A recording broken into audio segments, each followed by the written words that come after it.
আসসালামু আলাইকুম। আমরা আসলাম চট্টগ্রাম বোট ক্লাবে। চট্টগ্রাম বোট ক্লাবে পরিবেশটা অনেক সুন্দর দেখাচ্ছে। দিনটা ছিল সম্পূর্ণ মেঘাচ্ছন্ন। কয়েক ঘন্টা আগে এখানে বৃষ্টি হয়েছে চট্টগ্রামে। বৃষ্টি থামার পর আমরা আসলাম।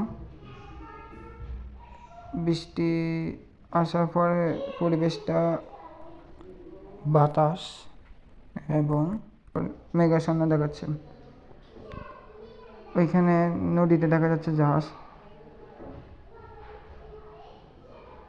আমরা আসলাম তখন বাতাসের পরিমাণটা বেশি ছিল।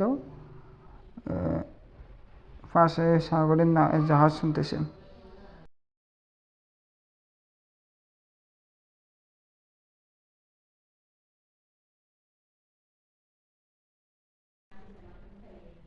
আমি বোট ক্লাবে প্রথম আসলাম, তাই বোট ক্লাব প্রথম দেখে আনন্দ লাগছে। পাশে দিয়ে জাহাজ যাইতেছে, জাহাজটা দেখতে অনেক সুন্দর লাগতেছে।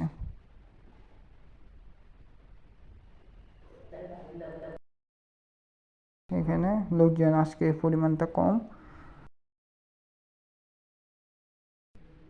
এভাবে আজকে ভ্রমণটা শেষ করলাম।